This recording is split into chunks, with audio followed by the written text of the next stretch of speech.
আম্মুকে নিয়ে বললে কখনোই শেষ হবে না। আম্মু আমার জন্য লাইফে অনেক স্যাক্রিফাইস করছে এন্ড আমি আর আমার আম্মুকে অনেক ভালোবাসি। আমার একটাই মেয়ে, অবশ্যই ওর বাবা বাইরে থাকে, একটি মেয়ে নিয়ে আমার যুদ্ধ। আপনারা যখন ক্লাস করাইতেন একটা মোটিভেশন দিতেন সব সময়, ওইটা আমি ধরে রাখতাম যে না ভাই এই কথাটা বলছে, এইটা অনুযায়ী আমার আগাতে হবে। আমি একটু ফাঁকিবাজ টাইপের ছিলাম, কিন্তু লাস্টে না, আমার সিরিয়াস হতে হবে।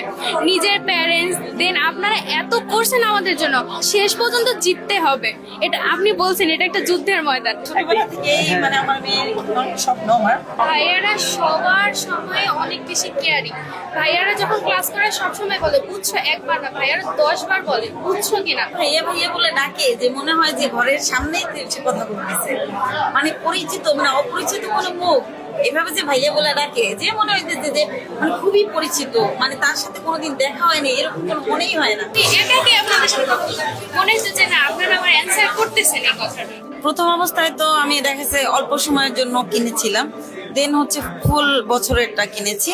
এরপরে আবার মানে যখন ক্লাস 10-এ উঠলো, 10-এর পরে আর কি ও তো সায়েন্স থেকে পড়লো, পুরো ফুল জার্নিটাই আমি আপনাদের সাথে ছিলাম, আমার খুব ভালো লাগছে। তুমি তো এসএসসি 26 ছিলা, এখন তুমি এইচএসসি 28 এন্ড তাও আবার আপনাদের সাথেই থাকবো।